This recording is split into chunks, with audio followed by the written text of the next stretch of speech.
Meteorologist Matt Yurosavik joining us here. Matt, as we look at the drought monitor and you overlay that with the fire danger, you can really tell where it's really dry and there's a lot of risk. Oh yeah, all out through the west, but especially in parts of Texas, western Texas, down into New Mexico, and even up into the Plain States where it's just been so dry, but also the winds on top of that. And it's been very breezy back in the west because of all those big systems that have moved through the middle part of the country. And that's also why we aren't seeing a lot of drought conditions here in the east. And it's going to stay that way as we head at least through the next couple of days. Here's a look at the next 10 days of precipitation, most of it coming right through the Great Lakes. But then through the second half of this time period, it looks like another system could bring some much needed rain to parts of Texas, Kansas, and Oklahoma, while we're still going to be looking at a decent amount of mountain snow out in the west and northern Rockies across the northern plains, but also some lower valley rain as well. So that's going to be good news back there in the west. Here's a look at that snowfall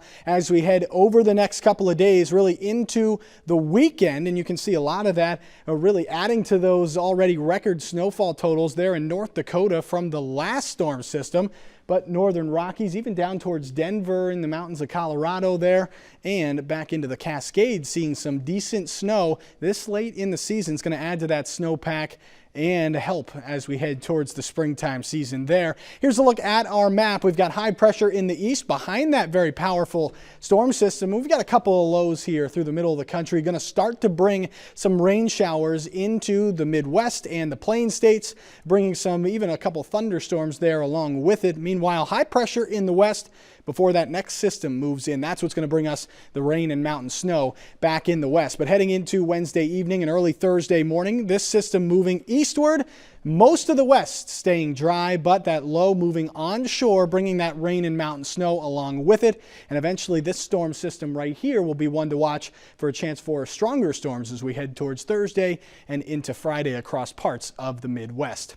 Temperature is going to be very warm in the southern half of the country as well. Even the lows only into the 60s. Very muggy air out ahead of that system there, but staying very warm, especially into tomorrow afternoon. Amarillo, 91 degrees, 90 in San Antonio. That jet stream keeping it very, very warm. And as we head through the rest of the week, a big ridge forming here. A lot of warm air for the eastern half of the country and staying pretty active in the north and west. That's a look around the country. Now let's take a look at the weather where you live. Wilmington, Ohio, frost early and mostly cloudy, a high of 60 degrees. Heading to Ames, Iowa, cloudy and breezy with showers likely, a high of 55 degrees. And 55 in Montague, California with some showers.